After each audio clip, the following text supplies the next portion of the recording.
ತಪ್ಪಿಸ್ಕೊಂಡು ಜವಾಬ್ದಾರಿಗಳಿಂದ ತಪ್ಪಿಸ್ಕೊಂಡಿಲ್ಲ, ಎಲ್ಲವನ್ನೂ ಸಮರ್ಥವಾಗಿ ನಿರ್ವಹಿಸಿದಂಥವ್ರು ಶಂಕರಲಿಂಗ ಭಗವಾನ್ರು.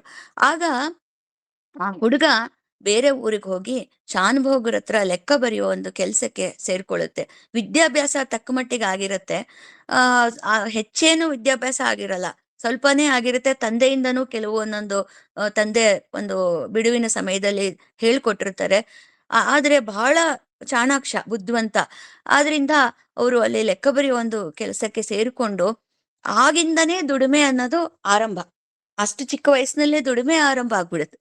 ಅಲ್ಲಿ ಒಂದು ದುಡಿದು ತಾಯಿಗೆ ಒಂದು ವರ್ಷ, ತಾಯಿ ಮತ್ತ ಅವರು ಉಳಿದ ಮಕ್ಕಳು ಕೂಡ ಅವರು ನುಲೇನೂರಿನಲ್ಲಿ ಒಂದು ದೇವಸ್ಥಾನ, ಚಿಕ್ಕ ಒಂದು ಮಾರುತಿ ಗುಡಿ ಈಗಲೂ ಕೂಡ ಇದೆ, ಅದು ನುಲೇನೂರಿನಲ್ಲಿ. ಅಲ್ಲಿ ಒಂದು ಚಿಕ್ಕ ಒಂದು ಜಾಗದಲ್ಲಿ ಆಕೆ ಇರ್ತಾರೆ. ಆಕೆಯ ಒಂದು ಧೈರ್ಯ, ಭಕ್ತಿ ಅದೆಲ್ಲ ಹೇಳ್ತಾ ಹೋದ್ರೆ ತುಂಬಾ ಹೊತ್ತಾಗತ್ತೆ. ಆದ್ರೆ ಅದು ಇವಾಗ ಆಗೋದಿಲ್ಲ ಅಂತ ನಾನು ಅಲ್ಲಿಂದ ಅದನ್ನ ತಗೋತಾ ಇಲ್ಲ. ಆಕೆ ಸಾಕಷ್ಟು ಭಕ್ತೆ, ಆಕೆ ಕೂಡ ಅವರ ತಾಯಿ. ಆದ್ರಿಂದಾನೇ ಆಕೆ ಇಷ್ಟು ಕಷ್ಟನ ಒಬ್ಳೆ ಆಕೆ ಇನ್ನು ಉಳಿದ ಮಕ್ಕಳನ್ನ ಆಕೆ ಒಂದ್ ಕಡೆ ಇಟ್ಕೊಂಡು, ದೊಡ್ಡ ಮಗ ಅಲ್ಲೆಲ್ಲೋ ದುಡಿಯಕ್ ಹೋಗಿದ್ದಾನೆ, ಅದನ್ನೆಲ್ಲ ನಿಭಾಯಿಸಿದ್ಲು ಆಕೆ. ಅಂದ್ರೆ ಆಕೆ ಭಕ್ತಿಯಿಂದನೇ ಆಕೆ ನಿಭಾಯಿಸಿರಕ್ಕೆ ಸಾಧ್ಯ. ಹಾಗೆ ಒಂದು ವರ್ಷದಲ್ಲಿ ತಂದೆಯ ಒಂದು ಏನು ಶ್ರಾದ್ದ ಅಂತ ಬರುತ್ತೆ, ಅಷ್ಟು ಹೊತ್ತಿಗೆ ತಾಯಿಗೆ ದುಡಿದು ಆ ಒಂದು ಶ್ರಾದ್ದ ಮಾಡೋದಕ್ಕೆ ಹಣವನ್ನ ಎಲ್ಲ ಅವ್ರ ತಾಯಿಗೆ, ತಮ್ಮ ತಂಗಿಯರಿಗೆ ಒಂದು ಹಣವನ್ನ ತಂದು ನೋಡ್ಕೊಳ್ಳೋಕೆ ಅವ್ರ ಮಕ್ಕಳನ್ನ ತಂದು ಕೊಡ್ತಾರೆ. ಪೂರಾ ಜವಾಬ್ದಾರಿ ಒಂದು ಹೊತ್ತು ಒಂದು ಈ ಸಂಸಾರದ ಜವಾಬ್ದಾರಿ 12 ವರ್ಷಕ್ಕೆ ಹೊತ್ಬಿಟ್ರು ಅಪ್ಪ ಅವರು. ಹೀಗೆ ಇರ್ಬೇಕಾದ್ರೆ, ಅಂದ್ರೆ ಈ ಕೆಲಸ ಅನ್ನೋದು ಮಾಡ್ತಾರಲ್ಲ ಅಪ್ಪ ಅವರು, ಆ ಕೆಲಸದಲ್ಲಿ ಅವರಿಗೆ ಎಂಥ ನಿಷ್ಠೆ ಇತ್ತು ಅಂತ ಹೇಳ್ಬಿಟ್ಟು ಚರಿತ್ರೆಯಲ್ಲಿ ಬರುತ್ತೆ. ಅವರಿಗೆ ಎಲ್ಲಿಯೂ ಕೂಡ ಆ ಕೆಲಸದಲ್ಲಿ ಎಷ್ಟು ಅಚ್ಚುಕಟ್ಟಾಗಿ ಅವರು ಲೆಕ್ಕ ಬರಿತಿದ್ರು ಅಂದ್ರೆ, ಅಲ್ಲಿ ಅವ್ರಿಗೆ ಕೆಲಸ ಕೊಟ್ಟ ಅವ್ರು ಏನಿರ್ತಾರೆ ಶಾನ್ಭೋಗ್ರು, ಅವರು ಏನಪ್ಪ ನನ್ಕಿನ ಚೆನ್ನಾಗಿ ನೀನ್ ಲೆಕ್ಕ ಬರಿತೀಯ, ಅಷ್ಟು ಅಚ್ಚುಕಟ್ಟಾಗಿ ನೀನು ಮಾಡ್ತೀಯ ಕೆಲ್ಸನ, ಎಲ್ಲಿಯೂ ಕೂಡ ಅಂದ್ರೆ ನಾವು ಮನಸ್ಥಿತಿನ ಗಮನಿಸ್ಬೇಕು. ಅಷ್ಟು ಚಿಕ್ಕ ಹುಡುಗ, ಸಾಕಷ್ಟು ಆಸೆ ಆಕಾಂಕ್ಷೆಗಳು ಇರುತ್ತೆ ಆ ವಯಸ್ಸಿನಲ್ಲಿ. ಆಮೇಲೆ ಇನ್ನು ಹುಡುಕ್ತನನೂ ಇರುತ್ತೆ, ಜವಾಬ್ದಾರಿ ಹೊರೋಂತ ವಯಸ್ಸಲ್ಲ, ಹುಡುಕ್ತನನೂ ಇರುತ್ತೆ. ಅಲ್ಲಿ ಒಂದು ನಿಷ್ಠೆ ಅಂತ ಬರೋದು ಎಷ್ಟು ಕಷ್ಟ ಆಗಿರುತ್ತೆ. ನಾವ್ 12-13 ವರ್ಷದ ಹುಡುಗ್ರನ್ನ ನೆನೆಸ್ಕೋಬೇಕು, ಅವಾಗ ಗೊತ್ತಾಗತ್ತೆ ನಮಗೂ ಕೂಡ. ಅಷ್ಟು ಒಂದು ನಿಷ್ಠೆ ಕೆಲಸದಲ್ಲಿ ಅದೆಲ್ಲ ಬರೋದು ಬಹಳನೇ ಒಂದು ಅಷ್ಟು ವಯಸ್ಸಲ್ಲ, ಅದನ್ನ ಹೊರೋಂತ ವಯಸ್ಸಲ್ಲ. ಆದ್ರೆ ಅಂಥ ನಿಷ್ಠೆ ಎಲ್ಲಿಯೂ ಕೂಡ ಆ ಕೆಲಸಕ್ಕೆ ಯಾವುದೇ ರೀತಿಯಿಂದನೂ ಕಡಿಮೆ ಆಗಬಾರದು, ಆ ರೀತಿ ಮಾಡಿರೋದು ಶಂಕರಲಿಂಗ ಭಗವಾನ್ರು. ಹಾಗೇನೆ ಅವರು ಕೆಲಸವನ್ನ ಮತ್ತೊಂದು ಊರಿನಲ್ಲಿ ಹೋಗಿ, ಅಲ್ಲೂ ಕೂಡ ಭರಮಸಾಗರ ಅಂತ, ದಾವಣಗೆರೆ ಹತ್ರ ಭರಮಸಾಗರ ಅಂತ ಒಂದು ಊರಿದೆ, ಅಲ್ಲಿ ಅವರು ಹೋಗಿ ಕೆಲಸವನ್ನ ಮುಂದುವರಿಸ್ತಾರೆ, ನಂಜುಂಡಪ್ಪನವರು ಅಂತ. ಅಲ್ಲಂತೂ ಭರಮಸಾಗರದಲ್ಲಿ ಎಲ್ಲರ ಕಣ್ಮಣಿ ಆಗಿರ್ತಾರೆ. ಅಲ್ಲಿ ಯಾಕೆ ಅಂದ್ರೆ ಅವರ ನಡವಳಿಕೆ ಆಗಿರುತ್ತೆ. ಯಾರು ಅವರು ನಡ್ಕೊಳ್ಬೇಕಾದ್ರೆ, ಈಗ ಒಂದು ಚಿಕ್ಕ ಹುಡುಗನ ನಡವಳಿಕೆ ಯಾರು ನೋಡಿ, ಹಿರಿಯರು ನೋಡಿದ್ರೆ ಅಷ್ಟು ಗೌರವ ಕೊಡ್ತಾ ಇರ್ತಾರೆ. ಆಮೇಲೆ ಅವರೊಂದು ಪ್ರೀತಿ, ಎಲ್ಲರಲ್ಲೂ ಪ್ರೀತಿ ತೋರಿಸ್ತಾ ಇರ್ತಾರೆ. ಅಷ್ಟು ನಂಬಿಕೆಯನ್ನ ಗಳಿಸಿರ್ತಾರೆ ಆ ಕೆಲಸ ಎಲ್ಲಿ ಮಾಡ್ತಾರೋ ಅಲ್ಲಿ. ಯಾಕೆಂದ್ರೆ ಅವ್ರು ಎಲ್ಲೂ ಕೂಡ ಒಂದು ಉಡಾಫೆತನದಿಂದ, ಒಂದ್ ರೀತಿ ಬೇಜವಾಬ್ದಾರಿಯಿಂದ ಎಲ್ಲೂ ಕೂಡ ನಡ್ಕೊಂಡ ಘಟನೆಗಳು ಇಲ್ಲವೇ ಇಲ್ಲ. ಅಷ್ಟೇ ಅಲ್ದಲೇನೆ ಆ ಕೆಲಸವನ್ನ ಮಾಡಿ ಅದ್ರ ಜೊತೆಗೆ ಅವರು ಒಂದು ಪುಸ್ತಕದ ಏನೋ ಒಂದು ಈ ಆಧ್ಯಾತ್ಮದಲ್ಲಿ, ಆ ಸಾಧನೆ ಮಾರ್ಗದಲ್ಲಿ ಅವರು ಮುಂದುವರಿತಾ ಇರ್ತಾರೆ ಅಂತರಂಗದಲ್ಲಿ. ಅದು ತುಂಬಾ ಮುಖ್ಯವಾದದ್ದು. ಜೊತೆಗೆ ಮುಂದುವರಿತಾ ಇರ್ತಾರೆ. ಈ ನೋಡಿ, ಆ ಕಡೆ ಆ ತಾಯಿಗೆ ಧೈರ್ಯ ತುಂಬಿ ದುಡ್ದು ತಂದು ಕೊಟ್ಟು ಅದೊಂದ್ ಕಡೆ, ಈ ಕಡೆ ಕೆಲ್ಸದಲ್ಲಿ ಅಷ್ಟೊಂದು ನಿಷ್ಠೆ ತೋರಿ ಅದೊಂದ್ ಕಡೆ, ಇನ್ನು ಊರಿನಲ್ಲಿ ಎಲ್ಲರ ಸ್ನೇಹವನ್ನು ಸಂಪಾದಿಸ್ತಾರೆ ಅದೊಂದ್ ಕಡೆ. ಆದ್ರೆ ಅಂತರಂಗದಲ್ಲಿ ಆ ಆಧ್ಯಾತ್ಮ ಚಿಂತನೆ ಅನ್ನೋದು ಹಾಗೆ ಮುಂದುವರಿತಾನೆ ಇರುತ್ತೆ. ಸಾಕಷ್ಟು ಆಧ್ಯಾತ್ಮದ ಪುಸ್ತಕಗಳನ್ನ ಅವರು, ಮಹದೇವ ಶಾಸ್ತ್ರಿಗಳು ಅಂತ ಅಲ್ಲಿ ಒಬ್ರು ಇರ್ತಾರೆ, ಅವ್ರ ಮನೆಯಲ್ಲಿ ಓದಿ ಅವರ ಜೊತೆ ಚರ್ಚೆ ಮಾಡ್ತಾ ಇರ್ತಾರೆ. ಹಾಗೆ ಅವರು ಧ್ಯಾನಕ್ಕೆ, ಊರ ಹೊರಗೆ ಒಂದು ಗುಡಿ ಇರುತ್ತೆ, ಅಲ್ಲಿ ಧ್ಯಾನಕ್ಕೆ ಕುಳಿತುಕೊಳ್ತಾ ಇರ್ತಾರೆ. ಅವರ ಕೆಲಸವೆಲ್ಲ ಮುಗಿದ ನಂತರ ಅವರು ಧ್ಯಾನಸ್ಥರಾಗಿ ಕುಳಿತಿರ್ತಾರೆ ಅಲ್ಲಿ ಹೋಗ್ಬಿಟ್ಟು. ಹಾಗೇನೆ ಸಂಜೆ ಮತ್ತೆ ಭಾರತ ವಾಚನ ಕೂಡ ಮಾಡ್ತಾ ಇರ್ತಾರೆ, ಬಹಳ ಸುಶ್ರಾವ್ಯವಾಗಿ. ಕುಮಾರವ್ಯಾಸ ಭಾರತ ನೀವು ಕೇಳಿರ್ಬೋದು, ಗದಗಿನ ವೀರನಾರಾಯಣ ಅಂತ ಬರುತ್ತಲ್ಲ ಅಂಕಿತ, ಹಾಗೆ ಅದನ್ನು ತುಂಬಾ ಒಂದು ಸೃಶ್ರಾವ್ಯವಾಗಿ ಅವರು ವಾಚನ ವ್ಯಾಖ್ಯಾನ ಅದನ್ನ ಮಾಡ್ತಾ ಇರ್ತಾರೆ. ಅಂದ್ರೆ ಅವರು ಏನೇ ಇದ್ರೂ ಕೂಡ ಜವಾಬ್ದಾರಿಗಳು ಅದೆಲ್ಲದನ್ನೂ ನಿಭಾಯಿಸಿದ್ರ ಮಧ್ಯನೇ ಆ ಸಾಧನೆ ಅನ್ನೋದನ್ನ ಮಾಡಿದ್ದಾರೆ. ಅಂದ್ರೆ ಆ ಅಲ್ಲಿ ಎಷ್ಟು ಒಂದು ಅಂತ ವಯಸ್ಸಿನಲ್ಲಿ ಅದೆಷ್ಟು ಒಂದು ಇದಿತ್ತು ಅವರಿಗೆ ಅಂತ ನಾವು ಗಮನಿಸ್ಬೇಕು. ಅಂದ್ರೆ ನಾವು ಈಗ ಕೂಡ ಅಯ್ಯೋ ಇದಿದ್ಯಪ್ಪ ಅಂತ ಅನ್ಕೋತಾನೆ ಇರ್ತೀವಿ. ಆದ್ರೆ ನಮಗೆ ಆಗಲ್ಲ ಸಾಧನೆ ಅಂತ. ಆದ್ರೆ ಅದೆಲ್ಲದ್ರ ಮಧ್ಯೆ ಮಾಡಿ ತೋರ್ಸಿದ್ದು ಅದು ಬಹಳ ಒಂದ್ ರೀತಿ ನಮಗೆ ಒಂದು ತಗೋಬೇಕು ಉದಾಹರಣೆಯಾಗಿ ಅಂತ ಹೇಳಿ ನಾವು ಅದನ್ನ ಅನುಸರಿಸಬೇಕು ಅನ್ನೋದು ನಮಗೆ ಇದ್ರಲ್ಲಿ ತಿಳಿದು ಬರುತ್ತೆ. ಈ ರೀತಿ ಇದೆಲ್ಲ ನಡೀತಿರ್ಬೇಕಾದ್ರೆ ಆ ಆ ಟೈಮಿಗೆ ಆ ಸಮಯದಲ್ಲಿ ಅವರ ಮದುವೆ ಪ್ರಸ್ತಾಪ ಬರುತ್ತೆ. ಅಂದ್ರೆ ಆಗಿನ ಕಾಲದಲ್ಲಿ ಸ್ವಲ್ಪ ಚಿಕ್ಕ ವಯಸ್ಸಿಗೆ ಮದುವೆಗಳು ಆಗ್ತಿದ್ದಿದ್ರಿಂದ ಪ್ರಸ್ತಾಪ ಬರುತ್ತೆ. ಆ ಹಿರಿಯರು ನೋಡಿದ ಒಂದು ಕನ್ಯೆಯನ್ನ ಆ ಅವರು ವಿವಾಹ ಆಗ್ತಾರೆ. ಆ ವಿವಾಹ ಆಗಿ ಅವರು ಒಂದು ವರ್ಷಗಳ ಕಾಲ ಆಕೆಯನ್ನ ಮನೆಗೆ ಕರ್ಕೊಂಡ್ ಬರಲ್ಲ, ಮನೆ ಮಾಡೋದಿಲ್ಲ. ಅದಕ್ಕೆ ಜನಗಳು ಸ್ವಲ್ಪ ಆಕ್ಷೇಪಣೆ ಮಾಡ್ತಾರೆ. ಆದ್ರೆ ಅಪ್ಪ ಅವ್ರು ಅವಾಗ ಏನ್ ಹೇಳ್ತಾರೆ ಅಂದ್ರೆ ಅವಾಗಿನ್ನೂ ಅಪ್ಪ ಅವ್ರು ಆಗಿರ್ಲಿಲ್ಲ, ರಂಗಪ್ಪನವರಾಗಿದ್ರು. ರಂಗಪ್ಪನವರು ಏನ್ ಹೇಳ್ತಾರೆ ಅಂತಂದ್ರೆ, ನನ್ನ ಆಧ್ಯಾತ್ಮ ಸಾಧನೆ ಒಂದು ಹಂತಕ್ ಬರೋವರೆಗೂ ನಾನು ಮನೆ ಮಾಡೋದಿಲ್ಲ ಅಂತ ಹೇಳ್ತಾರೆ. ಅಂದ್ರೆ ಅವರು ಆ ಸಾಧನೆಗೆ ಎಷ್ಟು ಒತ್ತು ಕೊಡ್ತಾ ಇದ್ರು ಒಳಗಡೆ ಅನ್ನೋದು ನಮಗೆ ಇಲ್ಲಿ ಒಂದು ತಿಳಿದು ಬರುತ್ತೆ. ಆ ನಂತರ ಅವರಿಗೆ ಆಗ್ಲೇನೆ ಭರಮಸಾಗರದಲ್ಲಿ ಇದ್ದಾಗ್ಲೇನೆ ಅವರಿಗೆ ಸಾಕಷ್ಟು ಸಿದ್ಧಿಗಳು ಬಂದಿತ್ತು ಅಂತ ಹೇಳ್ತಾರೆ. ಆದ್ರೆ ಮತ್ತೆ ಆ ಸಿದ್ಧಿಗಳಿಗೆ ಅವರು ಮರುಳಾಗದೆ ಸಾಧನೆಯನ್ನ ಮುಂದುವರ್ಸ್ಕೊಂಡು ಹೋಗ್ತಾರೆ. ನಂತರ ನುಲೇನೂರಿಗೆ ಬರ್ತಾರೆ. ನುಲೇನೂರು ಮುಖ್ಯವಾಗಿ ಅವರು ನೆಲೆಸಿದಂತ ಒಂದು ಊರು. ಅವ್ರ ತಾಯಿ ಕೂಡ ಅಲ್ಲಿ ಮಾರುತಿ ದೇವಸ್ಥಾನದಲ್ಲಿ ಇದ್ರಲ್ಲ, ಆವಾಗ ಅಲ್ಲಿಗೆ ಬರ್ತಾರೆ, ನುಲೇನೂರಿಗೆ. ಆ ನುಲೇನೂರಿಗೆ ಬಂದು ಅಲ್ಲಿ ಅವರು ಮನೆಯನ್ನ ಮಾಡ್ತಾರೆ. ಹಾಗೆ ಹೊಲಗಳನ್ನ ಜಮೀನನ್ನ ಮಾಡ್ತಾರೆ. ಅಂದ್ರೆ ಏನೂ ಇಲ್ಲದಂತ ಒಂದು ಸ್ಥಿತಿಯಲ್ಲಿ ಅವ್ರು ಇದ್ರಲ್ಲ, ಈಗ ಅವರು ಹೇಗೆ ಒಂದು ಲೌಕಿಕವಾಗಿ ಆಯ್ತಪ್ಪ ಸಾಧನೆ ಮಾಡಿದ್ರು, ಲೌಕಿಕವಾಗಿ ಮುಂದುವರಿಲಿಲ್ಲ ಆ ತರ ಇಲ್ಲ. ಲೌಕಿಕವಾಗಿ ಕೂಡ ಅಷ್ಟು ಅವರು ಮುಂದುವರೆದು ತೋರ್ಸಿದ್ದಾರೆ. ಮನೇನ್ ಮಾಡ್ತಾರೆ, ಅವರ ಪತ್ನಿಯನ್ನ ಕರೆದುಕೊಂಡು ಬರ್ತಾರೆ, ಅವರ ಸಂಸಾರ ಆರಂಭವಾಗತ್ತೆ, ಆ ತಾಯಿ ಜೊತೆಗಿರ್ತಾರೆ, ತಮ್ಮ ತಂಗಿಯರಿಗೆ ದಾರಿ ತೋರಿಸ್ತಾರೆ, ಅವರ ಒಂದು ಜವಾಬ್ದಾರಿ ಮದುವೆ ಅದೆಲ್ಲದನ್ನು ಇವರು ವಹಿಸ್ಕೊಂಡು ಮಾಡ್ತಾರೆ. ನಂತರ ಅವರು ಜಮೀನುಗಳನ್ನ ಮಾಡಿ ಅವರು ಎಲ್ಲ ಸಂಪಾದನೆ ಮಾಡಿದ ನಂತರ ನೋಡಿ, ನಾನ್ ಯಾಕೆ ಕೆಲಸ ಮಾಡ್ಬೇಕು, ನಾನು ಆ ರೀತಿ ಅವರು ಎಲ್ಲೂ ಕೂಡ ಅನ್ಕೊಳ್ಳಲ್ಲ, ಎಲ್ಲೂ ಕೂಡ ಆ ರೀತಿ ಇಲ್ಲ. ಅವರೇ ಸ್ವತಃ ಹೊಲದಲ್ಲಿ ಹೋಗಿ ಕೆಲಸ ಮಾಡಿದ್ದಾರೆ ಅಂತ ಹೇಳ್ಬಿಟ್ಟು ಚರಿತ್ರೆಯಲ್ಲಿ ಬರುತ್ತೆ. ಅಂದ್ರೆ ಕರ್ತವ್ಯ ಅನ್ನೋದು ಯಾವುದೇ ಒಂದು ಕೆಲಸ ಆಗ್ಲಿ, ಇದು ಚಿಕ್ಕದಪ್ಪ ಅದು ದೊಡ್ಡದಪ್ಪ ಅನ್ನೋದು ಇಲ್ಲೇ ಇಲ್ಲ, ಅಲ್ಲೂ ಕೂಡ ಮಾಡ್ತಾರೆ. ಹಾಗೆ ಊರಿನ ಶಾನ್ಭೋಗರಾಗಿರ್ತಾರೆ, ಎಲ್ಲ ಒಂದು ಲೆಕ್ಕಪತ್ರಗಳನ್ನ ನೋಡ್ಕೋತಾ ಇರ್ತಾರೆ. ಹಾಗೆ ಮನೆಯಲ್ಲಿ ಅತಿಥಿ ಅಭ್ಯಾಗತರು ಅನ್ನೋದಂತೂ ಅದಕ್ಕೆ ಲೆಕ್ಕವಿಲ್ಲದಷ್ಟು ಅತಿಥಿ ಅಭ್ಯಾಗತರು ಬರ್ತಿರ್ತಾರೆ. ಅತಿಥಿ ಅಭ್ಯಾಗತರ ಸೇವೆ ಅನ್ನೋದನ್ನ ಅಷ್ಟು ಅಚ್ಚುಕಟ್ಟಾಗಿ ಮನೆಯಲ್ಲಿ ನಿರ್ವಹಿಸ್ತಾ ಇರ್ತಾರೆ. ಅದಕ್ಕೆಲ್ಲ ಅವರ ಪತ್ನಿ ಪಾರ್ವತಮ್ಮನವರು ಅಂತ ಅವ್ರ ಹೆಸರಿಗೆ ತಕ್ಕಂತೆ ಆಕೆ ಪಾರ್ವತಮ್ಮನೇ. ಅಷ್ಟು ಒಂದು ಬಲವಾಗಿರ್ತಾರೆ. ಆ ಆ ಅವರಿಗೆ ಸಹಕಾರವಾಗಿರ್ತಾರೆ ಅವರ ಪತ್ನಿ.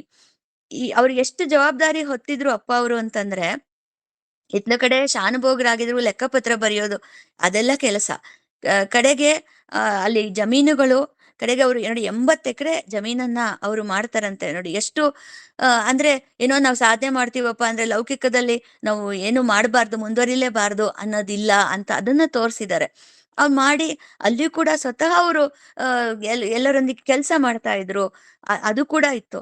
ನಂತರ ಇದಷ್ಟೇ ಅಲ್ದಲೇನೆ ಊರಿನ ಒಂದು ಶಾಂತಿಯನ್ನು ಕಾಪಾಡುವ ಜವಾಬ್ದಾರಿಯನ್ನ ಸರ್ಕಾರ ಅವರಿಗೆ ಒಪ್ಪಿಸುತ್ತೆ.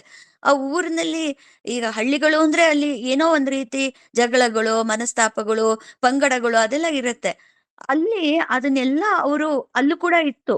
ಅದನ್ನ ಅವರು ಎಲ್ಲಾ ಕಡೆ ಅದನ್ನ ಹೋಗ್ಲಾಡ್ಸಿ, ಆ ವೈಮನಸ್ಯವನ್ನು ಹೋಗ್ಲಾಡ್ಸಿ, ಆ ಶಾಂತಿ ಸುವ್ಯವಸ್ಥೆ ಅನ್ನ ಅಷ್ಟು ಚೆನ್ನಾಗಿ ಕಾಪಾಡ್ತಾರೆ. ಪರಸ್ಪರ ಪ್ರೇಮದಿಂದ ಹೇಗಿರ್ಬೇಕು ಅಂತ ಅಲ್ಲಿ ಜನಕ್ಕೆಲ್ಲ ತಿಳಿಸಿಕೊಟ್ಟು ಅಷ್ಟು ಒಂದು ಆನಂದಮಯವಾಗಿ ಮಾಡ್ತಾರೆ ಆ ಊರ್ನ.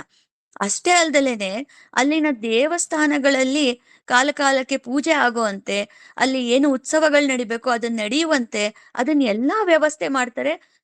ಇಷ್ಟು ಇರುತ್ತೆ ನೋಡಿ. ಇಷ್ಟ್ರ ಮಧ್ಯ ಇಷ್ಟೆಲ್ಲಾ ಜವಾಬ್ದಾರಿಗಳ ಮಧ್ಯ ಬಂಧು ಬಾಂಧವರು, ಅವರಿಗೆ ಕಷ್ಟ ಕಾಲದಲ್ಲಿ ಬಂಧು ಬಾಂಧವರು ಬಂದು ಮೂದಲಿಸಿ ಹೋಗಿರ್ತಾರೆ. ಅವ್ರಿಗೆ ಗೊತ್ತಲ್ಲ ಸಹಜವಾಗಿ. ಈಗ ತುಂಬಾ ಕಷ್ಟ ಅಂದಾಗ ಬಂದು ಸಹಾಯ ಮಾಡೋಂತ ಬಂಧು ಬಾಂಧವರು ಕಮ್ಮಿ. ಆದ್ರೆ ಆ ಸಮಯದಲ್ಲಿ ಏನೋ ಒಂದು ನೋವಾಗುವಂತ ಮಾತುಗಳನ್ನ ಆಡಿ ಹೋಗುವಂತ ಬಂಧು ಬಾಂಧವರು ಎಲ್ಲರ ಒಂದು ಜೀವನದಲ್ಲಿ ಸಾಮಾನ್ಯವಾಗಿ ಕಂಡಿರುತ್ತೆ. ಆಗ ಅಂತ ಬಂಧು ಬಾಂಧವರು ಈಗ ಇವರು ಉತ್ತಮ ಪರಿಸ್ಥಿತಿಗೆ ಬಂದಿದ್ದಾರೆ ಅಂತ ಕೆಲವರು ಬಹಳ ಸಂತೋಷ ಪಡ್ತಾರೆ. ನಮ್ಮ ಆ ಕೃಷ್ಣಪ್ಪ ಅಂದ್ರೆ ರಂಗಪ್ಪನವರ ತಂದೆ, ಅಪ್ಪ ಅವರ ತಂದೆ ಕೃಷ್ಣಪ್ಪನವರು, ಕೃಷ್ಣಪ್ಪನವರ ಸಂಸಾರ ಈ ಮಟ್ಟಕ್ಕೆ ಉತ್ತಮವಾಗಿ ಆಯ್ತಪ್ಪ ಅಂತ ಸಂತೋಷ ಪಡೋರು ಇರ್ತಾರೆ.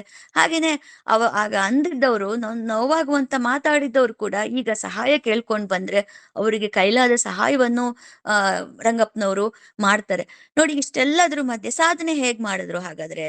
ಅಂದ್ರೆ ಅವರು ಅದನ್ನ ಒಳಗಡೆ ನಿರಂತರ ಎಲ್ಲದನ್ನೂ ಹೊಂದಿಸ್ಕೊಂಡಿದ್ರಂತೆ. ಅವರ ಜೀವನದಲ್ಲಿ ಎಲ್ಲಾ ಸಾಧನೆಗೆ ಪೂರಕವಾಗುವಂತೆ ಹೊಂದಿಸ್ಕೊಂಡಿದ್ರು ಅಂತ ಹೇಳ್ಬಿಟ್ಟು ಚರಿತ್ರೆಯಲ್ಲಿ ಬರುತ್ತೆ. ಅವರು ಹೋಗಿ ನುಲೇನೂರಿಗೆ, ಅವರಿದ್ದ ನುಲೇನೂರಿಗೆ ಹತ್ತಿರವಾಗಿರೋದು ಮಾಳೇನಹಳ್ಳಿ ರಂಗನಾಥ ಸ್ವಾಮಿ ಅವರ ಮನೆ ದೇವರು. ಅಲ್ಲಿಗೆ ಹೋಗಿ ಬೆಳಗಿನ ಜಾವ 4 ಗಂಟೆ ಹೋಗ್ಬಿಟ್ಟು ಅಲ್ಲಿ ಧ್ಯಾನವನ್ನ ಮಾಡ್ತಾ ಇದ್ರಂತೆ. ಅದು ಯಾರಿಗೂ ಗೊತ್ತಿರೋದಿಲ್ಲ ಅಂತ ಚರಿತ್ರೆಯಲ್ಲಿ ಬರುತ್ತೆ.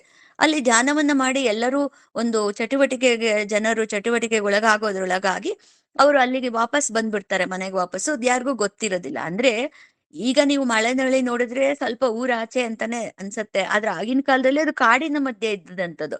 ಅಂತ ಜಾಗಕ್ಕೆ ಅಲ್ಲಿಗೆ ಹೋಗಿ ಅವರು ಬೆಳಗಿನ ಜಾವ 4 ಗಂಟೆಗೆ ಹೋಗಿ ತಪಸ್ಸು ಅಲ್ಲಿ ಧ್ಯಾನವನ್ನ ಮಾಡಿ ಬರ್ತಾ ಇರ್ತಾರೆ. ಹೀಗೆ ಅದ್ ಯಾರಿಗೂ ಗೊತ್ತಿರಲ್ಲ, ಹೀಗೆ ನಡೀತಾ ಇರುತ್ತೆ. ಅವರು ಒಳಗಡೆನೇ ಸಾಧನೆ ನಡೀತಾನೆ ಇರುತ್ತೆ, ಹೊರಗಡೆ ಇಷ್ಟೆಲ್ಲ ಜವಾಬ್ದಾರಿ ನಿರ್ವಹಿಸಿ.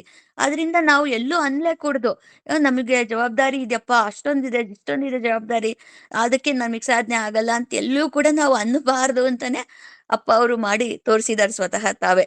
ಉದಾಹರಣೆ ಅವರೇ, ಅವ್ರ ಜೀವನನೇ ಒಂದು ಉದಾಹರಣೆ ಆಗಿದೆ ನಮಗೆ. ಹಾಗಾಗಿ ಅವರು ರಂಗನಾಥನ ಒಂದು ದಿನ ಪ್ರತ್ಯಕ್ಷ ಆಗ್ತಾನೆ ಆ ರಂಗನಾಥ ಸ್ವಾಮಿ. ಆ ಪ್ರತ್ಯಕ್ಷ ಆದಾಗಿಂದ ಆ ಆ ಆ ಏನು ಸದಾ ಕಣ್ಮುಂದೆ ರಂಗನಾಥ ಸ್ವಾಮಿ ಇರ್ತಾನೆ.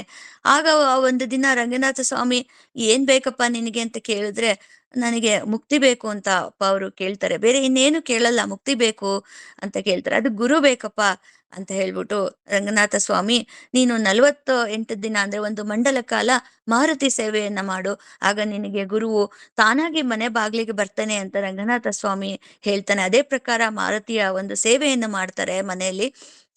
ಆಗ 48ನೇ ದಿನ ಸಂತರ್ಪಣೆ ಸಮಯದಲ್ಲಿ ಆಗ ಶಂಕರ ಭಗವಾನರು ಅಂದ್ರೆ ಅಗಡಿಯ ಶೇಷಾಚಲ ಮಹಾರಾಜರ ಶಿಷ್ಯರಾದ ಶಂಕರ ಭಗವಾನರು ಮನೆಗೆ ತಾವಾಗಿ ಮನೆಗೆ ಬರ್ತಾರೆ.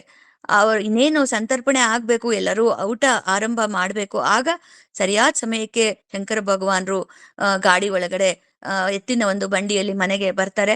ಆಗ ಅವರ ಪಾದ ತೊಳೆದು ಒಳಗಡೆ ಕರ್ಕೊಂಡು ಹೋಗಿ ಪಾದ ಪೂಜೆ ಮಾಡಿ ಅವರ ಊಟ, ಅವ್ರಿಗೆ ಭಿಕ್ಷಾ ವಂದನೆ ನಂತರ ಎಲ್ಲರಿಗೂ ಸಂತರ್ಪಣೆ ಆಗುತ್ತೆ. ಅಲ್ಲಿಂದ ಆ ಗುರುಗಳು ಒಂದು ಏನು ಮಾರ್ಗವನ್ನ ತೋರಿಸ್ತಾರೋ ಆ ನಿಟ್ಟಿನಲ್ಲಿ ಸಾಧನೆ ಮುಂದುವರಿತಾ ಇರುತ್ತೆ. ಇತ್ಲ ಕಡೆ ಜವಾಬ್ದಾರಿಗಳು ಯಾವ ಕಮ್ಮಿ ಏನಾಗಿರೋದಿಲ್ಲ, ಎಲ್ಲಾ ಜವಾಬ್ದಾರಿಗಳು ಹಾಗೆ ನಿರ್ವಹಿಸ್ಕೋತಾ ಜೊತೆಗೆ ಅವರು ಅಂತರಂಗದಲ್ಲಿ ಸಾಧನೆ ಅಂದ್ರೆ ಪ್ರತಿಯೊಂದನ್ನು ಹೊಂದಿಸ್ಕೊಂಡಿರ್ತಾರೆ ಅಂತ ನಾನು ಹೇಳಿದ್ನಲ್ಲ. ಅಂದ್ರೆ ಎಲ್ಲೂ ಕೂಡ ಈಗ ಎಲ್ಲಾದ್ರೂ ಒಂದ್ ಕಡೆ ಅದು ಅದೇ ಪ್ರೇಮದಿಂದನೇ ಗೆಲ್ಲು ಅಂತ ಅವರ ಉಪದೇಶ, ಮುಖ್ಯವಾದ ಉಪದೇಶ. ಏನಕ್ಕೆ ಅಂದ್ರೆ ನಾವು ಎಲ್ಲಾರು ಪ್ರೇಮವನ್ನ ಕಳ್ಕೊಂಡ್ಬಿಟ್ರೆ ಸಾಧನೆ ಆಗೋದಿಲ್ಲ. ಈಗ ನೋಡಿ, ಯಾರ ಮೇಲಾದ್ರೂ ಅವ್ರೊಂದ್ ಮಾತಂದ್ರು ಅಂತ ನಾವು ಅದಕ್ಕೆ ನಾವು ಒಂದು ರಿಯಾಕ್ಟ್ ಮಾಡ್ತಾ ಹೋದ್ರೆ ಅಲ್ಲಿ ನಾವು ಏನ್ ಮಾಡ್ತೀವಿ, ಪ್ರೇಮವನ್ನ ಕಳ್ಕೊಂಡ್ವಿ. ಎಲ್ಲಿ ಒಂದ್ ಪ್ರೇಮ ಹೋಯ್ತು, ದ್ವೇಷವೋ ಅಸೂಯೆಯೋ ಇನ್ನೇನೋ ಒಂದ್ ಬಂದ್ ಕೂತ್ಕೋತು ಅಂದ್ರೆ ಮನಸ್ಸು ಅಲ್ಲೋಲ ಕಲ್ಲೋಲ ಆಗತ್ತೆ. ಸಾಧನೆ ಅನ್ನೋದು ಆಗಲ್ಲ. ಒಳಗಡೆ ಜಪ ತಪ ಯಾವುದು ನಡೀದೇ ಇರುವಂತ ಒಂದು ಪರಿಸ್ಥಿತಿ ಆಗ್ಬಿಡುತ್ತೆ. ಆದ್ರಿಂದ ಅವರು ಅಪ್ಪ ಅವ್ರ ಉಪದೇಶ ಏನು ಅಂದ್ರೆ, ನೀನು ಗೃಹಸ್ಥಾಶ್ರಮದಲ್ಲಿರು, ಪ್ರತಿಯೊಂದು ಒಂದು ಕರ್ತವ್ಯವನ್ನ ಅಚ್ಚುಕಟ್ಟಾಗಿ ನಿಭಾಯಿಸು, ಯಾವುದನ್ನು ನೀನು ಇದು ಮಾಡ್ಬೇಡ, ನಿನ್ನ ಕೈಲಿ ಎಷ್ಟು ಮಾಡೋದಕ್ಕಾಗುತ್ತೋ ಅಷ್ಟು ಅಚ್ಚುಕಟ್ಟಾಗಿ ಮಾಡು. ಆದ್ರೆ ಅಂತರಂಗದಲ್ಲಿ ಮಾತ್ರ ಮನಸ್ಸನ್ನ ನಾವು ಹೇಗಿಟ್ಕೋತೀವಿ ಅನ್ನೋದು ಸಾಧನೆ. ಆ ಮನಸ್ಸನ್ನ ನಾವು ನಮ್ಮ ಕೈಲಿರ್ಬೇಕದು. ಅಂದ್ರೆ ನಾವು ಅದನ್ನ ಕೆಡಿಸ್ಕೋತೀವೋ ಅಥವಾ ಚೆನ್ನಾಗಿ ಇಟ್ಕೋತೀವೋ, ಎಲ್ಲಿಡ್ತೀವಿ ಮನಸ್ಸು ಅನ್ನೋದು ಸಾಧನೆ ಆಗತ್ತೆ. ಅಂದ್ರೆ ನೀವು ಹೊರಗಡೆ ಎಷ್ಟೇ ಜವಾಬ್ದಾರಿ ನಿಭಾಯಿಸ್ತಿರ್ಬೇಕಾದ್ರೂ ಕೂಡ ಆ ಮನಸ್ಸಿನಲ್ಲಿ ಅದು ಅಲ್ಲಿ ಯಾವುದೋ ಒಂದು ವಿಚಾರಕ್ಕೆ ಮನಸ್ಸು ಅಂಟ್ಕೋತು, ಯಾರೋ ಒಂದ್ ಮಾತಂದ್ರು ಅಲ್ಲಿ ಅಂಟ್ಕೋತು, ಇಲ್ಲ ಇನ್ನೇನೋ ಒಂದು ಅತೀವ ನಮಗೆ ಸಂತೋಷ ಆಗುವಂತದ್ ಬಂತು, ಅಥವಾ ನಮ್ಗೆ ಯಾರೋ ಹೊಗಳಿದ್ರು ಅಲ್ಲಿ ಅಂಟ್ಕೋತು. ಎಲ್ಲಿ ಅಂಟ್ಕೊಂಡ್ರುನು ಮನಸ್ಸು ಒಳಗಡೆ ಆ ಪರಮಾತ್ಮನ ಸ್ಮರಣೆ ಅನ್ನೋದು ಹೋಗ್ಬಿಡುತ್ತೆ. ಅದ್ ಸ್ಮರಣೆ ಆಗೋದೇ ಇಲ್ಲ. ಯಾಕೆ ಅಂದ್ರೆ ಯಾರೋ ಒಂದ್ ಮಾತಂದ್ರು ನೋವಾಯ್ತು ಅಂತ ಅಲ್ಲಿಗೆ ಅಂಟ್ಕೊಂಡ್ಬಿಡುತ್ತೆ. ಅದೇ ಮನ್ಸಲ್ಲಿ ಬರ್ತಾ ಬರ್ತಾ ಬರ್ತಾ ಅಲ್ಲಿಗೆ ಹೋಯ್ತು ಮತ್ತೆ ಸ್ಮರಣೆ. ಇಲ್ಲ ಯಾರೋ ಹೊಗಳಿದ್ರು ಅಂತ ಅಲ್ಲಿ ಅಂಟ್ಕೊಂಡ್ರೆ, ಓ ನನ್ನನ್ನು ಹೊಗಳ್ಬಿಟ್ರಪ್ಪ, ನನ್ನ ಹೊಗಳ್ಬಿಟ್ರಪ್ಪ, ಅದೇ ಮನ್ಸಿಗೆ ಬರ್ತ್ ಮತ್ತೆ ಹೋಯ್ತು ಸ್ಮರಣೆ. ಅದಕ್ಕೆ ಇದು ಎಲ್ಲ ಅಲ್ಲಿ ಎಲ್ಲೂ ಅಂಟ್ಕೋಬೇಡ. ಎಲ್ಲರನ್ನೂ ಪ್ರೀತಿಸು. ಪ್ರೀತಿಯಿಂದನೇ ಗೆಲ್ಬೇಕು. ಪ್ರೀತಿಯಿಂದ ಏನನ್ ಗೆಲ್ಬೇಕು? ಹೊರಗಡೆ ಸಮಾಜವನ್ನು ಗೆಲ್ಬೋದು, ನಿನ್ನ ಮನಸ್ಸನ್ನೂ ನೀನು ಗೆಲ್ಬೋದು ಅಂತ ಹೇಳ್ಬಿಟ್ಟು ಅಪ್ಪ ಅವರು ಹೇಳಿದಾರೆ. ಅವ್ರ ಮುಖ್ಯ ಉಪದೇಶ ಅದೇ. ಆ ಪ್ರೀತಿಯಿಂದ ಅಪ್ಪ ಅವರು ಇಡೀ ಸಮಾಜವನ್ನ ಗೆದ್ದು ತೋರಿಸಿದ್ರು. ಹಾಗೆ ತಮ್ಮ ಅಂತರಂಗದಲ್ಲಿ ಆ ಮನಸ್ಸನ್ನು ಗೆದ್ದು ತೋರಿಸಿ, ಆ ಸಾಧನೆ ಅನ್ನೋದು ಹೇಗ್ ಮಾಡೋದು, ಇಷ್ಟೊಂದು ಒಂದು ಗೃಹಸ್ಥಾಶ್ರಮದಲ್ಲಿ ಇದ್ಕೊಂಡು ಅನ್ನೋದು ತೋರಿಸಿದ್ರು. ನೋಡಿ, ಗುರುಗಳನ್ನು ಹುಡ್ಕೊಂಡು ಹೋಗ್ಲಿಲ್ಲ ಅವರು. ಗುರುಗಳೇ ಮನೆಗ್ ಬಾಗ್ಲಿಗ್ ಬರ್ತಾರೆ ಅಂತ ಶಾಸ್ತ್ರದಲ್ಲಿ ಕೂಡ ಹೇಳಿದಂತೆ ಸಾಕಷ್ಟು ಮಹಾತ್ಮರ ಬಾಯಲ್ಲಿ ನಾನು ಕೂಡ ಕೇಳಿದ್ದೀನಿ. ನೀನ್ ಮಾಡೋದನ್ ಮಾಡ್ತಾ ಹೋಗಪ್ಪ, ಗುರುಗಳು ಅವರೇ ಬರ್ತಾರೆ ಸ್ವತಃ ಅಂತ ಹೇಳ್ಬಿಟ್ಟು ಹೇಳ್ತಾರೆ ಸಾಕಷ್ಟು ಮಹಾತ್ಮರು. ಇದನ್ನ ನಾನು ಕೇಳಿದ್ದೀನಿ. ಅದೇ ಒಂದು ಉದಾಹರಣೆ ಇಲ್ಲಿ ನಮಗೆ ಕಂಡು ಬರುತ್ತೆ. ನಂತರ ಅವರು ಸಾಧನೆಯಲ್ಲಿ ಮುಂದುವರೆದು ಕಡೆಗೆ ಅವರು ಅವರು ಒಂದು ಏನಂತಾರೆ, ತುರ್ಯಾವಸ್ಥೆ ಅಂತ ಅಂತಾರೆ ಈ ಸಾಧನಾ ಮಾರ್ಗದಲ್ಲಿ. ಅಂದ್ರೆ ಈ ಜಾಗೃತ್ತು, ಸ್ವಪ್ನ, ಸುಷುಪ್ತಿ ಅಂತ ನಮ್ಗೇನ್ ಎಚ್ಚರ ಇರುತ್ತೆ. ನಮಗ್ ಮೂರೇ ಅವಸ್ಥೆ ಅನುಭವ ಆಗೋದು. ಎಚ್ಚರ ಇರುತ್ತೆ, ಕನಸು ಬರುತ್ತೆ, ನಿದ್ದೆ, ಪೂರ್ಣ ನಿದ್ದೆ. ಮೂರು ಅವಸ್ಥೆಗಳು ನಮಗೆ ಅನುಭವ ಆಗಿರುತ್ತೆ. ಈ ಮೂರವಸ್ಥೆಗಳ ಹಿಂದೆ ಒಂದು ನಿರಂತರ ಇರುವ ಒಂದು ಅವಸ್ಥೆ ಅಂತಂದ್ರೆ ಅದು ಏನು ಯಾವಾಗ್ಲೂ ಇರೋದು ಅಂತದ್ದು. ಇದು ಬಂದು ಬಂದು ಹೋಗ್ತಾ ಇರುತ್ತೆ ಮೇಲೆ. ಎಚ್ಚರ ಆಗತ್ತೆ, ನಿದ್ದೆ ಮಾಡ್ತೀವಿ, ಕನಸು ಬೀಳುತ್ತೆ, ಇದು ಬಂದು ಬಂದು ಬಂದು ಹೋಗ್ತಿರುತ್ತೆ. ಆದ್ರೆ ಅದ್ರ ಹಿಂದೆ ಒಂದು ಸ್ಥಿರವಾದ ಅವಸ್ಥೆ ಅಂತ ಹೇಳ್ಬೋದು. ಅದು ತುರ್ಯಾವಸ್ಥೆ ಅಂತ ಹೇಳ್ಬಿಟ್ಟು. ಅದರಲ್ಲಿ ಈ ಏನು ಬಂದು ಹೋಗುವಂಥದ್ದಿರಲ್ಲ, ಅದು ಸದಾ ಇರುವಂಥದ್ದು. ಅಂದ್ರೆ ಅದು ಪರಮಾತ್ಮನ ಒಂದು ಸ್ಥಿತಿ ಅಂತ ಏನ್ ಹೇಳ್ತಾರೆ. ಆ ಒಂದು ಅವರು ಸಾಧನೆಯಲ್ಲಿ ಮುಂದುವರಿಸಿ ಅವಸ್ಥೆಗೆ ತಲುಪ್ತಾರೆ. ಗುರುವಾಗಿ ಪ್ರಕಟ ಆಗ್ತಾರೆ. ಸಾಕ್ಷಾತ್ ಪರಶಿವನೇ ತಾವು ಅನ್ನೋದನ್ನ ತೋರಿಸ್ತಾರೆ ಜನರಿಗೆ.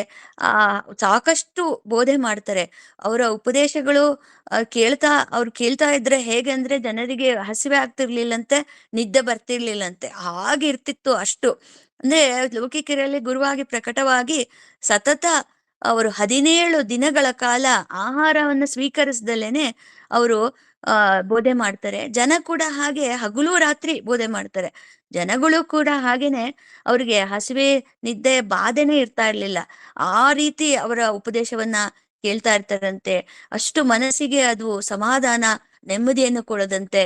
ಅವರು ಬಂದ ಒಂದು ಭಕ್ತರು ನೆಮ್ಮದಿಯಿಂದ ಹಿಂತಿರುಗ್ತಾ ಇದ್ರಂತೆ. ಶಾಂತಿ ಈಗ ಶಾಂತಿನೇ ಬಹಳ ಬೆಲೆ ಬಾಳುವಂಥದ್ದು, ಎಲ್ಲೂ ಸಿಗೋದಿಲ್ಲ ಅದು. ಶಾಂತಿ ಅನ್ನೋದನ್ನ ನಾವ್ ಎಷ್ಟು ದುಡ್ಡು ಕೊಟ್ರು ಸಿಗಲ್ಲ. ನೆಮ್ಮದಿ ಅನ್ನೋದನ್ನ ಅದನ್ನ ಎಲ್ಲೂ ಹುಡುಕೊಂಡು ಹೋದ್ರೂ ಸಿಗಲ್ಲ. ಅದು ನಮ್ಮ ಒಳಗಡೆ ಬರೋವಂಥದ್ದು. ಅದು ಗುರುಗಳ ಒಂದು ಸಾನ್ನಿಧ್ಯದಿಂದ, ಅವರ ಒಂದು ಉಪದೇಶದಿಂದ ನಮಗೆ ಸಿಗುತ್ತೆ. ಅಂತ ಒಂದು ಗುರುಗಳು ನಮ್ಮ ಒಂದು ಅವರು ಯಾರೇ ಆಗಿರ್ಬೋದು. ಈಗ ಎಲ್ಲಾ ಗುರುಗಳು ಕೂಡ ಅದೇ ಒಂದು ಗುರು ತತ್ವ ಅನ್ನೋದು ಒಂದೇ. ಗುರುಗಳ ಒಂದು ರೂಪ ಬೇರೆ ಬೇರೆ ಆಗಿರ್ಬೋದು, ಅವತಾರದ ವೈಶಿಷ್ಟ್ಯಗಳು ಏನು ಬೇರೆ ಬೇರೆ ಆಗಿರ್ಬೋದು, ಆದ್ರೆ ಆ ಪರಮಾತ್ಮ ಬೇರೆ ಬೇರೆ ಅಲ್ಲ. ಆ ಪರಮಾತ್ಮ ಒಬ್ಬನೇ ಪರಮಾತ್ಮ. ಅದರಿಂದ ಅವನ ಸಾನ್ನಿಧ್ಯ ಯಾವ ರೂಪದಲ್ಲಾದ್ರೂ ನಾವು ತಗೊಂಡ್ರು ಕೂಡ ಆ ಸಿಗುವಂತ ನೆಮ್ಮದಿ, ಆ ಸಂತೋಷ, ಒಳಗಡೆ ಆನಂದ, ಆ ಒಂದು ಶಾಂತಿ ಅನ್ನೋದು ಅದೇ ಆಗಿರುತ್ತೆ. ಅದು ಬೇರೆ ಬೇರೆ ಆಗಲ್ಲ. ಅದು ಯಾವುದೇ ಅದಕ್ಕೆ ಮಹಾತ್ಮರು ಹೋಗಿ ದರ್ಶನ ಮಾಡ್ಬೇಕು ಅಂತ ಯಾಕೆ ಹೇಳ್ತಾರೆ ಅಂದ್ರೆ, ಅಲ್ಲಿ ಒಂದು ಸಾಕ್ಷಾತ್ ಪರಮಾತ್ಮನ ದರ್ಶನ. ಒಂದ್ ಮಹಾತ್ಮರ ದರ್ಶನ ಮಾಡೋದು ಅಂದ್ರೆ ಏನು, ಸಾಕ್ಷಾತ್ ಆ ಪರಮಾತ್ಮನ ದರ್ಶನ, ಸಗುಣದಲ್ಲಿ ದರ್ಶನ ಮಾಡಿದ ಹಾಗೆ. ಅದರಿಂದ ಅವನತ್ರ ಇರೋ ಶಾಂತಿ ನೆಮ್ಮದಿ ಬೇರೆ ಎಲ್ಲಿ ಸಿಗತ್ತೆ. ಅದರಿಂದ ಅವನ ಸಾನ್ನಿಧ್ಯ. ಈಗ ಶಂಕರಲಿಂಗ ಭಗವಾನ್ರು ಅವರು 1953ರಲ್ಲಿ ಅವರ ಒಂದು ಏನು ಸಮಾಧಿಸ್ಥರಾಗ್ತಾರೆ, ದೇಹವನ್ನ ತೊರೀತಾರೆ. ಹಾಗೆ ಕೊಮಾರ್ನಹಳ್ಳಿಯಲ್ಲಿ ಅವರ ಒಂದು ಈಗಲೂ ಕೂಡ ಅವ್ರ ಸಮಾಧಿ ಇದೆ, ಆಶ್ರಮ ಇದೆ. 4 ಆಶ್ರಮಗಳು, 5 ಆಶ್ರಮಗಳಿದೆ ಬೇರೆ ಬೇರೆ ಕಡೆ. ಮಾಳನಹಳ್ಳಿಯಲ್ಲಿ, ನುಲೇನೂರಲ್ಲಿ, ಲೋಕಿಕೆರೆಯಲ್ಲಿ ಹಾಗೂ ಮಿಯಾಪುರದಲ್ಲಿ. ಮುಖ್ಯವಾಗಿ ಕೊಮಾರ್ನಹಳ್ಳಿಯಲ್ಲಿ ಅವರ ಸಮಾಧಿ ಇದೆ. ಹೀಗೆ ಮತ್ತೆ ಈಗ ಸಾನ್ನಿಧ್ಯ ನಮಗೆ ಗುರುಗಳದು ಹೇಗೆ ಸಿಗತ್ತೆ ಅಂದ್ರೆ, ಅವರು ಎಲ್ಲೂ ಕೂಡ ಅವರು ಸಮಾಧಿಸ್ಥರಾದ್ರು ಅಂತಂದ್ರೆ ಅಲ್ಲಿ ಮಾತ್ರ ಕೊಮಾರನಹಳ್ಳಿಯಲ್ಲಿ ಮಾತ್ರ ಇದ್ದಾರೆ ಅಂತಲ್ಲ, ಅವ್ರು ಎಲ್ಲಾ ಕಡೆಗೂ ಈಗ್ಲೂ ಇದ್ದಾರೆ. ಇವಾಗ ನೀವು ಕೇಳ್ತಾ ಇದ್ದೀರಾ, ನಾನು ಹೇಳ್ತಾ ಇದ್ದೀನಿ ಅಂತಂದ್ರೆ ಅಲ್ಲಿ ನನ್ನೊಳಗಡೆ ನೀನು ಹೇಳು ಅಂತ ಹೇಳ್ಬಿಟ್ಟು ನುಡಿಸ್ತಾ ಇರೋದು ಅವ್ರೆ. ನಿಮ್ಮೊಳಗಡೆ ಇದ್ಕೊಂಡು ಕೇಳ್ತಾ ಇರೋದು ಕೂಡ ಅವರೇ ಕೇಳ್ತಿದ್ದಾರೆ. ಅವ್ರು ಎಲ್ಲೆಲ್ಲೂ ಇರುವಂತ ಪರಬ್ರಹ್ಮ ಸ್ವರೂಪರು. ಆದ್ರಿಂದ ಅವರ ಒಂದು ಸಾನ್ನಿಧ್ಯ ನಮ್ಮ ಮನಸ್ಸಿನೊಳಗಡೆ ನಾವು ಸದಾ ತಂದ್ಕೊಂಡ್ರೆ ಅದಕ್ಕಿಂತ ದೊಡ್ಡ ಸಾಧನೆ ನಮ್ಮ ಒಂದು ಗೃಹಸ್ಥಾಶ್ರಮಗಳಿಗೆ ಇನ್ನೊಂದಿಲ್ಲ ಅಂತ ಹೇಳ್ಬಿಟ್ಟು. ಆ ಅಂದ್ರೆ ನಮಗೇನಂದ್ರೆ ಸಾನ್ನಿಧ್ಯ ತಂದ್ಕೊಳಕ್ಕೆ ಅದೇ ಮತ್ತೆ ಅವರ ಉಪದೇಶವನ್ನೇ ನಾವು ಅನುಸರಿಸ್ಬೇಕು. ಇಲ್ಲಾಂದ್ರೆ ಸಾನ್ನಿಧ್ಯ ಅನ್ನೋದು ಆಗಾಗ ಹೋಗ್ತಾ ಇರುತ್ತೆ. ಯಾವಾಗ ಸಾನ್ನಿಧ್ಯ ಅನ್ನೋದು ಹೋಗುತ್ತೋ ಆಗೆಲ್ಲ ಅಶಾಂತಿ, ಒಂದ್ ರೀತಿ ಮನಸ್ಸು ಕದಡೋಗುತ್ತೆ, ನೆಮ್ಮದಿ ಇಲ್ಲದೆ ಇರುವಂತ ಪರಿಸ್ಥಿತಿ ಬರುತ್ತೆ, ಸಾಧನೆ ಕುಂಠಿತ ಆಗತ್ತೆ. ಅದಕ್ಕೆ ಪ್ರೇಮ ಅನ್ನೋದನ್ನ ನಾವು ಬೆಳೆಸ್ತಾ ಹೋಗ್ಬೇಕು ಅನ್ನೋದನ್ನೇ ಅಪ್ಪ ಅವರ ಒಂದು ಉಪದೇಶ.